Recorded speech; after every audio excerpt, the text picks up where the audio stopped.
This week on Geek Therapy Radio, I did build a new gaming workstation PC, small form factor, but we'll talk about that way towards the end of the show.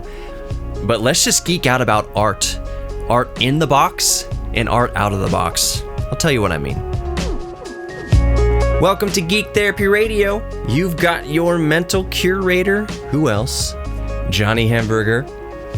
I finally finished building my small form factor gaming / workstation PC. The power efficient beast, I guess, is what I'm calling it. I have no official name for it. Maybe y'all out in the Geek Therapy Radio peanut gallery can email me or send me a message on Twitter or Facebook or Instagram, like whatever, and let me know what I should call this thing. It's a small form factor PC. It's in a, a Silverstone, off the top of my head, oh gosh. Oh yeah, Silverstone ML06-E HTPC case. Are HTPCs still a thing? Home theater, personal computers. It's basically just a computer you build in a much smaller form factor, aka SFF, small form factor PC case. It's reduced in the interior volume. You can't put as many expansion cards and whatever else you put into PCs in an HTPC case or a small form factor case. But who among the general kind of audience is using a PC in which you have tons and tons of expansion cards? I think for most people,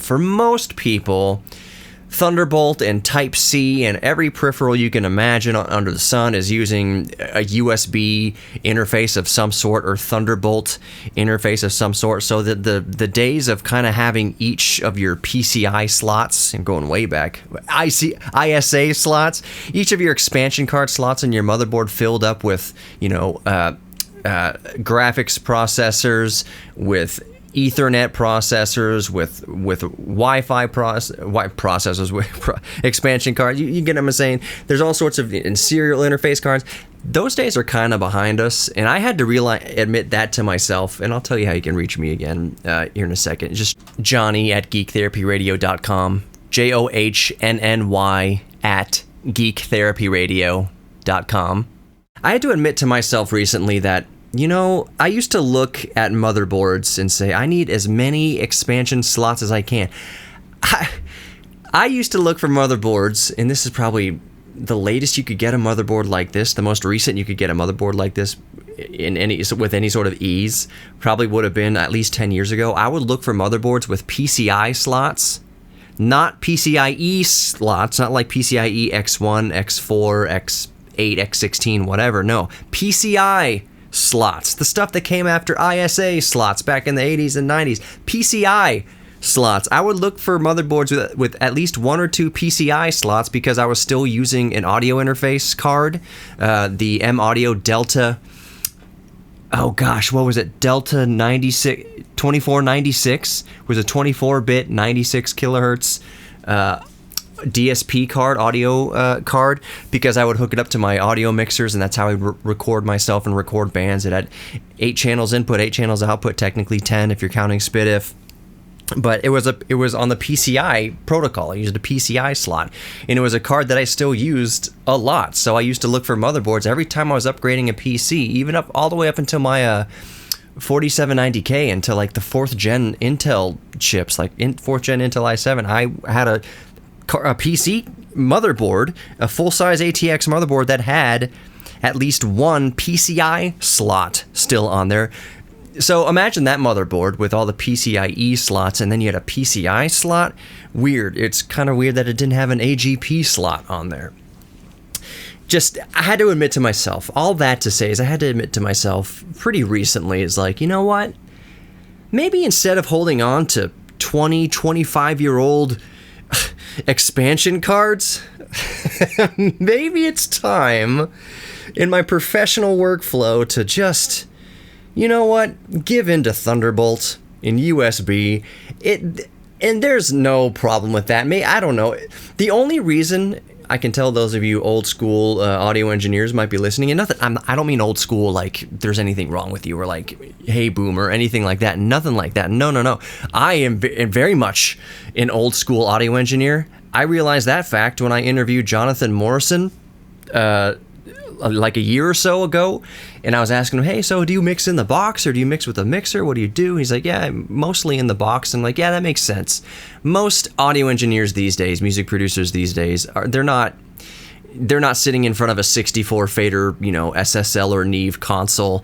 They're not sitting in front of a 32 channel console, even a 16 channel console. Most of them, including myself nowadays, are mixing in the box, meaning I'm just using my USB audio interface. In this case, what I have is a Tascam US 20x20.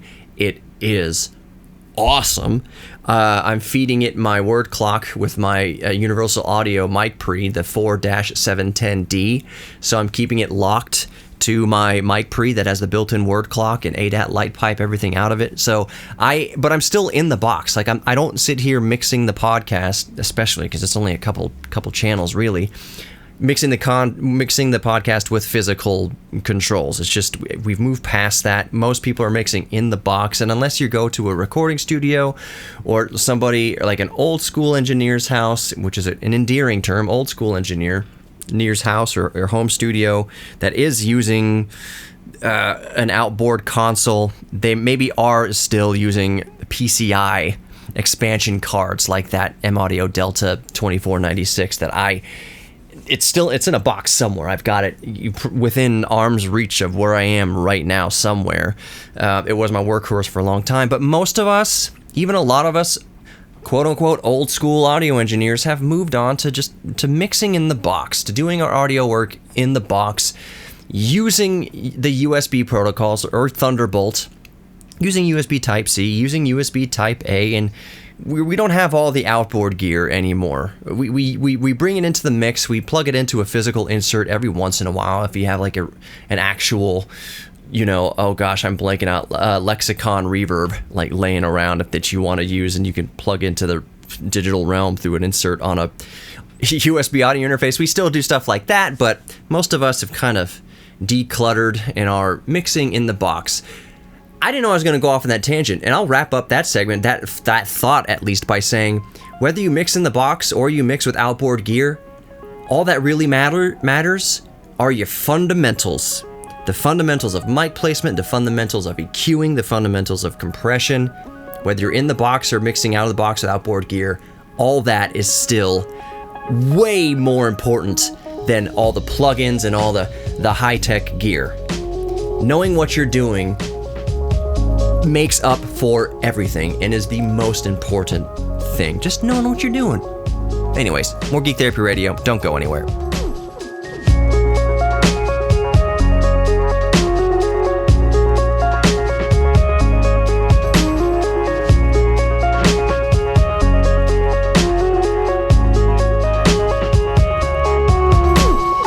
Welcome back to Geek Therapy Radio. You've got your mental curator, Johnny Hemberger. Let me expand on that, what I ended the last segment with, as I kind of go through this stream of consciousness that is Geek Therapy Radio. And if you haven't noticed already, if you've been following me since maybe 2017 when I started the show, or you follow me more recently and you've listened to a few episodes by now, that Geek Therapy that's like the main crux of this show. It's not that every week I'm going to deep dive into like a product that comes out. Like I'm not going to deep dive into Samsung Galaxy Fold 5. I'm not going to deep dive into, the RTX 4060 or RCX 4060 Ti. I'm not going to deep dive into nitty-gritty specs, like Gamers Nexus or like Linus Tech Tips or something like that. That's not really what I do here. Sometimes I do.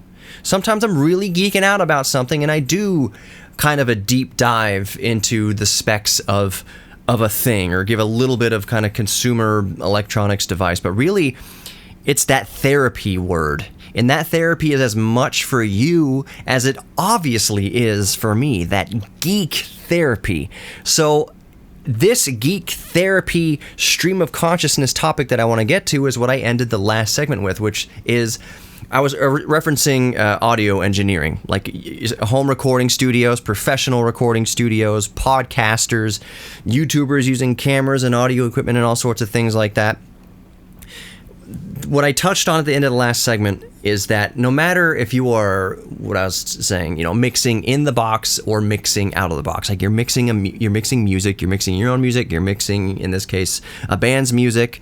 But in this scenario, I'm talking about mixing music in general, the art of music mixing. Whether you're inside the box, mixing in the box, or just clicking the mouse and scrolling and using the cursor and a computer screen to do all the mixing, mix the kick drum track with the snares and the overheads and then the bass and the electric guitar, acoustic guitars and vocalists and singers and EQ and compression and reverb and slapback delay and whatever you're doing, whether you're actually putting your hands, let's use a reverb for example, whether you're using a Lexicon Lexicon Reverb plugin, or you're using an actual physical, world famous industry standard Lexicon outboard controller for your rack mount gear, whether you're using physical gear or you're just clicking a mouse, what's really important, the only thing that actually matters, and the only difference between something that sounds good and sounds bad are the fundamentals, are knowing what you're doing. An audio engineer who has been in the industry since the 1960s is going to still get a good sound with a plugin. Let's say he's using a UA 1176 compressor plugin versus using a UA 1176 physical outboard compressor. Whether it's the compressor, it's a digital representation as a plugin, the engineer is still going to have good fundamental knowledge of what an attack ratio is, of what a release ratio is, what a hold ratio is, what a 3-to-1 ratio, 4-to-1 ratio, or mash all the buttons in to get that effect, or a 20-to-1 ratio, 10-to-1 ratio, what a knee is, what attack and release, and what all those different knobs and settings do. So no matter whether he's adjusting attack and release, or the ratio, or the knee, or the threshold, or whatever, with a mouse, or with his fingers on the actual, threshold knob, input threshold knob, or output gain or whatever, they're going to know what that function does, whether they're doing that function digitally in the box or they're doing it physically out of the box. I would imagine that most, just by nature, audio engineers, of which I count myself one because that is what I originally went to school for, and music is what got me started down this entire career path. As much as I mix in the box, I still like getting into a real recording studio. And if I can, the cherry on top would be using like a real 2-inch 24-track like Atari tape machine. Would be awesome. Like, I like getting physical. I like pulling the chair up to a 32 channel or 64 channel Neve console that's worth 3 or 4 times as much as my house is worth. We're talking hundreds of thousands, up to $1 million. You can spend $1 million on an SSL console easily. Like a professional recording studio, you can spend $1 million on an audio console in a professional recording studio, no problem. But I like to pull up to a desk like that, to a console like that, with all the faders and 100,000 buttons on it and knobs. I feel at home there too, because that's where I got my start. I've moved on to mostly in the box, but every once in a while I like to get out of the box, because by nature, audio engineers and anybody who's kind of technically or artistically minded like that, we do like to put our hands on physical things. There's nothing like twisting a physical knob, pushing a smooth physical fader, feel the indentation in a potentiometer, feel the resistance in a 100-meter fader or bigger than a 100-meter fader. Like, there's nothing like that. There's nothing like, I want to adjust the compression on the lead singer's voice, so I'm going to reach over my head or behind me to the rack behind me, and I'm going to adjust the threshold of that 1176 with a knob. I'm going to adjust the ratio of the 1176 with a button. I think, man, this singer's really just going hard. This is a hard, heavy rock song. I'm going to try something crazy, and I'm just going to do a 10-to-1 ratio on this compressor. And then you click the button that says 10:1. You click it with your physical hand. It's a more cathartic way to make music, and some would argue, a lot of old school engineers, and again, I'm not saying old school in a derogatory way at all, because I feel like people born in the, when I was born in 1983. I think we're like the kind of last generation that did it old school, outside of the box, that we did anything old school outside of the box. And also, as we go through time, we rode like surfers that wave of technology. We started by leaving our bikes on people's lawns because we couldn't just text each other to see where we're all hanging out. Nobody had smartphones or cell phones, for that matter. Certainly not kids in the 80s and early 90s. It was old school. It was old school. It was the way it had been for generations. Is what us 80s babies still experienced. But we got our first cell phones and smartphones and everything after high school. I got my first cell phone, my first Nokia cell phone, not a smartphone, in 2001 or 2002. So Facebook started off when we were going into college. Like, social media was like when we were actually in college. We were growing up literally with technology, but we also have our roots in the old school. So a lot of old school engineers still prefer to mix out of the box in the real world, and will swear up and down that you make better music, when of course I agree with it. That part of the music making process is to stay in the real world with real gear. I mean, no matter how I can't even say that anymore. I was going to say you still have to use real instruments. That's not true.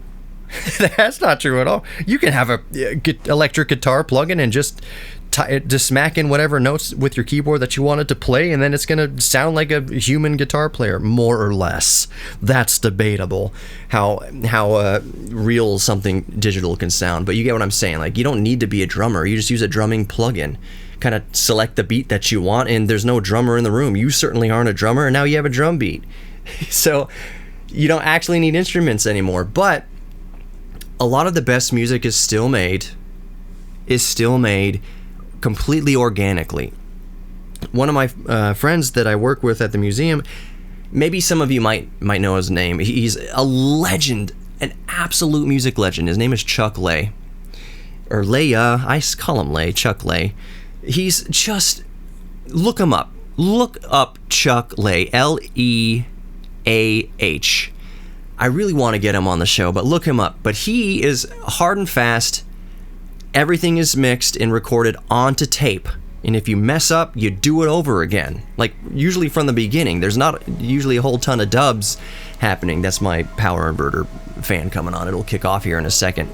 But there are still musicians out there that mix completely real world onto magnetic tape. They never touch anything digital. They never mix an album in the box. The only time it becomes digital is after the mastering process, when it's finally uploaded to like Spotify or something like that. But the music is made in the real world, and there is something to be said for that. And I'm on that line where I'm just as comfortable mixing in the box, making music in the box, as I am making music outside of the box, real world recording to tape. More Geek Therapy Radio coming up. Don't go anywhere.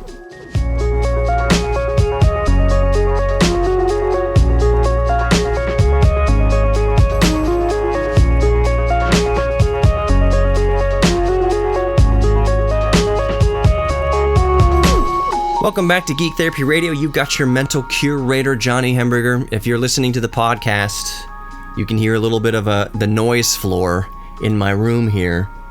I still have my air conditioner set to 80 degrees. That's the highest I'll set it while recording a podcast in here, because it's unlivable, anything below that. But even setting the thermostat of my window AC unit to 80 degrees, still going to make some noise. So that's the noise floor. If you're listening on AM radio, you're not going to hear that noise floor that I'm talking about. So to continue my point that I've been talking about, unbeknownst to me, but that's just where my stream of consciousness goes here on Geek Therapy Radio. The point of mixing in the box and outside of the box, and that recording music to real, analog tape, and never touching anything digital, never running anything through Pro Tools or Logic or Reason or Cubase or Cakewalk or Reaper that I'm using right now to record the podcast with, that if you record in the real world and just put magnetic waves down onto magnetic tape, and you never touch anything digital, that makes for good music, and it certainly does. There's nobody can say that the music would be better if you were to use a little bit of a auto-tune safety net, Antares auto-tune safety net. There's nobody to say that it would be better. And so certainly for folk music like Americana, Chuck Lay, who I was talking about, good friend of mine, when you're using acoustic guitars and banjos and steel guitars and dobros and real acoustic drums with brushes and bass guitars and all that, Americana, folk music, bluegrass music, there's nothing wrong with recording that stuff in the box, just digitally, just plugging your banjo into the audio interface and recording it into Pro Tools. There's nothing wrong with that at all. But there is something to be said for recording straight onto magnetic tape, that the signal never touches anything digital, that the signal is never quantized digitally into millions of different samples, hundreds of thousands of samples per second, that it's just pure. There is something to be said for that purity. And I'm not going to go into this audiophile diatribe or anything like. It's not about that. It's about what inspires you to make great art. And that's what I wanted to get to in this segment. Was one of the side effect kind of problems that we run into when you do mix music or create art, with a stylus or something on a screen, on a tablet or on a computer or whatever, whether you're making music in the box or you're actually like drawing art in the box, is that you have infinite options. Makes you feel like you have no possibilities. And I'm going to repeat that. When you record digitally into the computer, you have all these plugins and all these effects you can use and all these different virtual instruments you can use and all these, if you're painting, you have virtual paintbrushes and different effects you can do and this and that, and 100 million, as many layers as you can do in Photoshop as possible, in animation, anything like that, that when you have infinite options, can feel like you have no possibilities. So, one of the things that I recommend to artists who feel like they may, musicians who feel like they have writer's block, they have creativity block, they can't push through, they're on a plateau. They're either on a plateau, they don't feel like they've done anything, they haven't had any ingenuity, they haven't had any sort of creative spark, they haven't felt that feeling when they create something new and unique, and that thrill, that rush that no drug can ever come close to reproducing. When they haven't made something like that organically, then they're in a rut, they're on a plateau, or they're stuck. What I ask, and it's not like, I can't just give unsolicited advice, but I would ask, so when's the last time you stepped out of Pro Tools? When's the last time you stepped out of Adobe or Photoshop or whatever? When's the last time you stepped out of the box? Maybe you're boxed in. Maybe that's it. Maybe mixing and making music and making art in the box has made you boxed in. The infinite possibilities or the infinite options feels like you have no possibilities. So when's the last time, let's say you are a graphic artist, when's the last time you just stepped away from the computer, got a piece of paper or a physical canvas and some colored pencils or acrylics or whatever, and just made art without the infinite options, infinite digital paintbrushes and infinite colors you can pick from? And when's the last time you just used your hands to make something real in the real world with limited options? Because with those limited options, when you put those limits on you, that's often when you find that breakthrough of creativity. And also with musicians, I have 200 projects open in Pro Tools, and I can't finish one of them. I don't have the inspiration. I don't know how to finish these things. I haven't had a breakthrough in 10 years. I have all these projects, hundreds of projects in Pro Tools or Reason or Cubase or Fruity Loops or whatever you're using. When's the last time you just sat with an acoustic guitar and a piece of paper and a pencil and just wrote music? Just you and an instrument and a pencil just created something. or a little slightly even further, and this is kind of harder to do nowadays, yes I know, but you can still get them pretty cheap on eBay, or you might know somebody, or if you're a long-time musician, you probably have one laying around that you haven't used in a while. Bust out that old 4-track cassette recorder. The stuff that you and your buddies would jam into and make those little demo albums back in the 90s and early 2000s. Dig that thing out. You've got 4 tracks to work with. You can only fill those 4 tracks with so many instruments. Yes, you can bounce them down and sum them down to tracks and whatever, but I'm saying you have 4 tracks, you have limited options. A lot of these 4-track recorders, these 4-track cassette recorders back in the day, barely had much past EQ. Most of them certainly didn't have any onboard compression. If they did, that was highfalutin. But the point is, it's almost like the more stripped down version of a 4-track cassette recorder you have. Like, even if it doesn't even have XLR input, like even if it's just 1/4-inch input and you have to plug in that old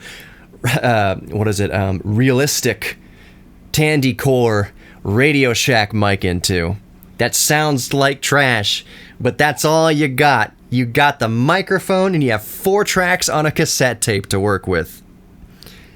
Make something with those limitations, and you'll often find that it's liberating and inspiring, and you make something truly amazing. Yes, and you make something truly amazing, and then you can expand upon it. Then you can go back in the box. You can go back to the computer with that and expand on it. But those outbursts of creativity often come under severe limitations. So get away from the infinite, step into the limited or the finite, and you'll often find your creativity and your inspiration there in the finite, where it will be otherwise lost in the infinite. That's Geek Therapy Radio, baby. That's Geek Therapy right there. That felt so good to talk about, so good to put out in the air. We are slaves to this digital age. As much as we don't want to believe it, I am on my phone all the time. I'm reading articles all the time. I wanted to talk about room temperature superconductivity and LK99 last week, but I thought, I'm going to wait a little bit on that room temperature superconductivity front because it seems too good to be true, and of course it is. Lots of labs around the world have tested it and tried to make their own LK99 or whatever, and it doesn't work. It turns out that it needs to be at much, much, much, much, much lower temperatures that you can't just reproduce easily to become superconductive. So the search for room temperature superconductivity still remains out of reach. But we are all slave to technology in one way or the other. I'm recording this podcast digitally in the box because that's the most convenient way to do it. You know what's going to happen? I'm going to render out this radio show and podcast. I'm going to render it out of Reaper here. I'm recording at 24 bits, 48 kilohertz sample rate. I'm going to render it out to a 48K 24-bit WAV file for archiving, but I'm going to send the radio station is going to use a 320 kilobits per second MP3 that I send them, and then the radio station software is going to further compress that down to like 160, 128, something like that before it gets broadcast. The point is, the only thing organic right now as I'm recording is me recording real time and putting actual sound waves into the molecules of air that hit my large diaphragm condenser microphone and travel electronically down my XLR cable. We're still organic. We're still real here going into my preamp, but then out of my preamp, it gets converted to ADAT, audio digital analog tape. Is that what it stood for? There's no tape involved. It's just the ADAT format. But the point is, it's converted to pulses of light. It becomes digital at that point. The moment my voice turns into light and becomes digital, then goes the audio interface, and then goes out the USB, and then goes into the computer. And the only thing real is what I'm saying right now. This is trippy. I promise I haven't had anything before this show here, but let me talk more about that. Let me talk about finding the realness, I guess, in the digital age. More Geek Therapy, don't go anywhere.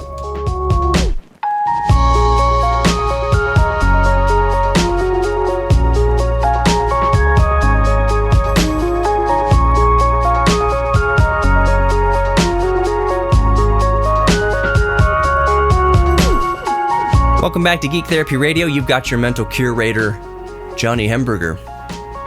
geektherapyradio.com if you want to learn more, get into instant contact with me. Somebody sent me a message. If you're a listener and you sent me a message that just says, "Get back to me, please." No. I don't mean to be rude here, but no. If that's the only thing that the header or the subject of the message says is, "Get back to me, please." About what?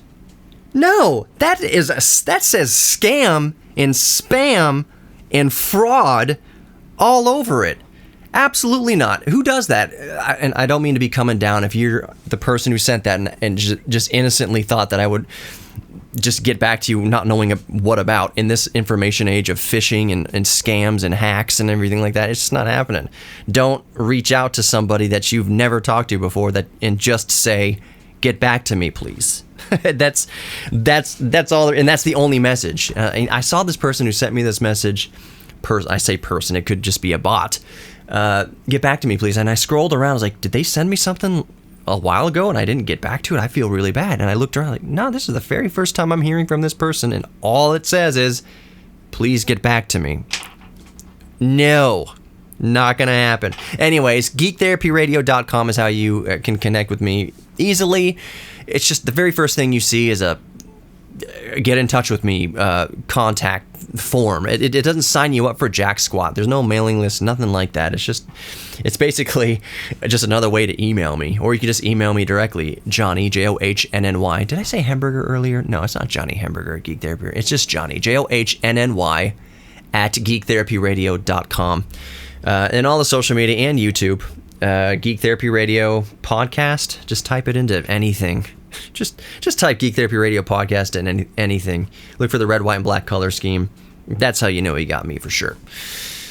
Anyways, I talked in the last segment. I've been going on this very geekily therapeutic rant about how good it feels to step out of the digital box once in a while, especially if you're a creative person, like you're an audio engineer or a musician or an artist in the medium of paint or sketching or graphic artist, something like that. How good it feels and how beneficial and how critical sometimes it is to turn off the computer and just get a pad of paper and pencil and just be as creative as you can with that.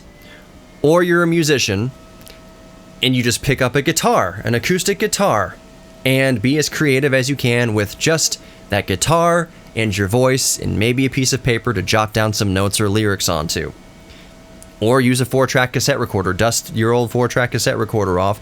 You feel stuck and stagnated in Pro Tools because you have a million different options, and what did I say? Infinite options makes you feel like there's limited possibilities, kind of thing. You got 200 projects open in Pro Tools, but you can't commit to one because you're stuck and you're plateauing.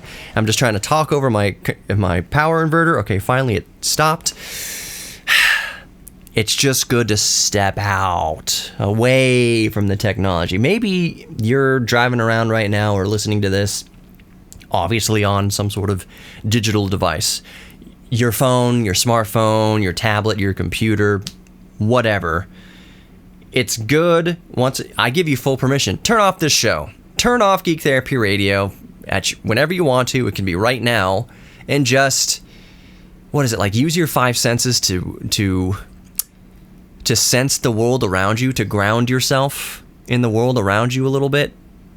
But especially if you're a creative, I think if you're a creative person, it's even more critical to turn off the screens once in a while, to just unplug and be creative with whatever is physically around you. I don't know why I'm just thinking about this right now. This is the way my brain works. What are the pebble artists? Look up pebble art or rubble art or whatever. Basically what it is, I'm seeing it on Instagram, speaking of technology and glued to screens.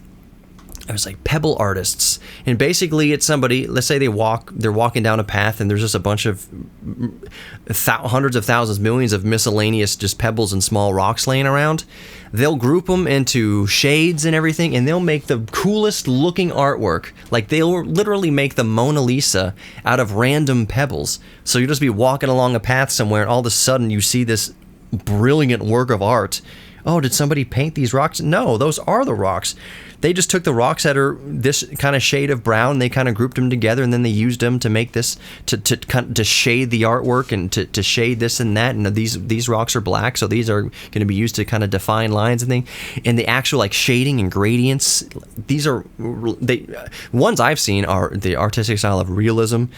Realism, if you remember from your art classes, was your teacher saying, paint this apple on this table, just setting an apple on a table and say, paint it as realistically as possible. Don't paint it like a Garfield cartoon. Don't paint it like a X-Men comic book strip. Make it look photorealistic. Try to imagine you're taking a photograph of it on your phone or whatever, and just draw it as really as possible. That's realism in real light and everything like that.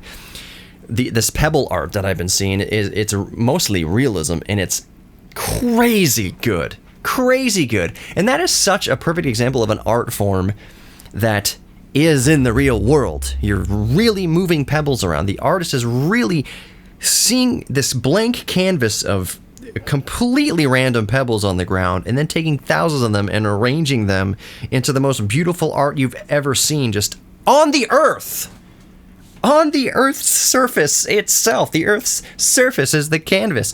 It's amazing to get out of the digital and get real with your hands and make art that way.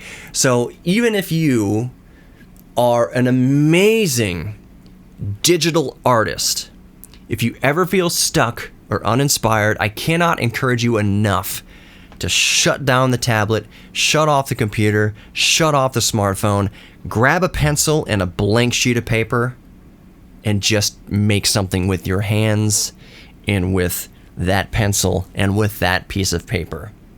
And then you'll find that inspiration that you can take back into the digital realm that you're maybe most comfortable with or most prolific with. I do, in these last remaining minutes, I promise I would talk about the computer that I recently built. It was kind of a headache. It's a success now, and I'll just go over the specs real quick. Motherboard, B550M motherboard, AM4 AMD socket. The processor is a 5900. I sourced a OEM 5900 Ryzen 9 off of eBay for like $270 something or whatever. Really good deal.